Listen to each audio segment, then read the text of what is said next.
Follow the money. Some of the leaders and participants of anti-ICE and deportation demonstrations are paid protest professionals. So who's funding them and why? Our next guest contends one billionaire and his influence is reshaping American society, and it's not Donald Trump. Dr. Rachel Ehrenfeld is author of the book, The Soros Agenda. She's also the founder and president of the American Center for Democracy and the Economic Warfare Institute.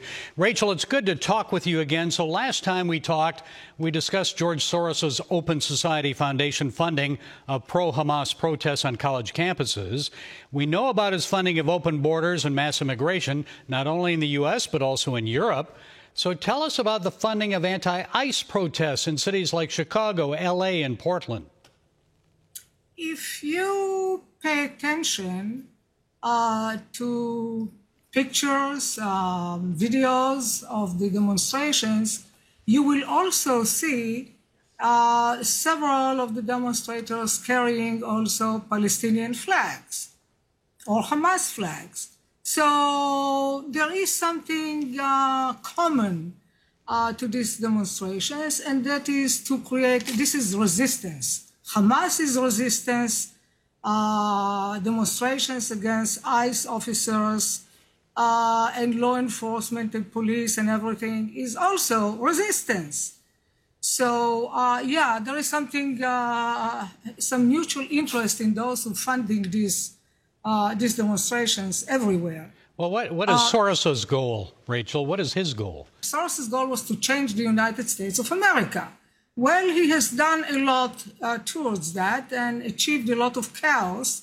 And chaos seems to be the main goal of all this funding of various resistance movements, or as they call them, justice movements.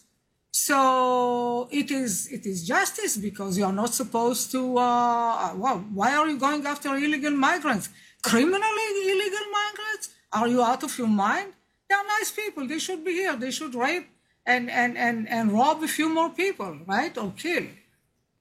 So the goal is really to create as much chaos as possible and to defy and weaken the influence and the power of law enforcement.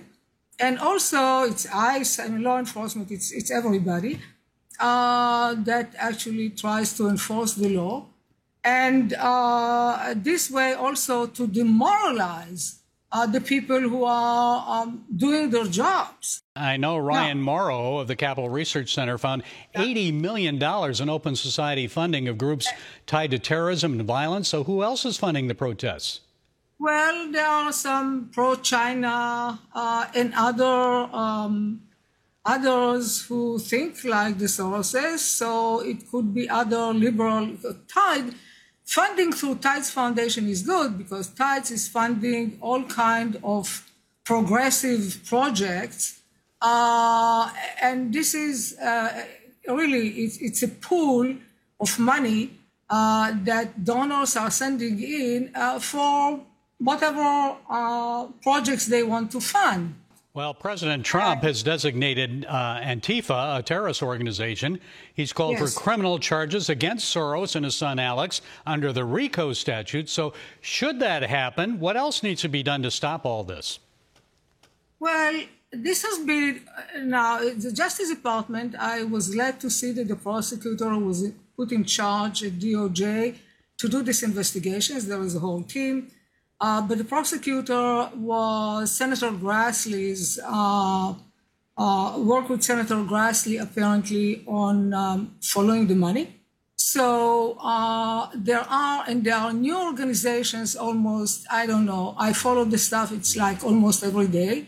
Palestinian terrorist organizations designated as such by, not always by the United States, but recently more, Israel and the United States, and all of them affiliated with Hamas, and many of them are paying for people to go and kill, for Palestinian terrorists to go and kill Jews or any other infidel.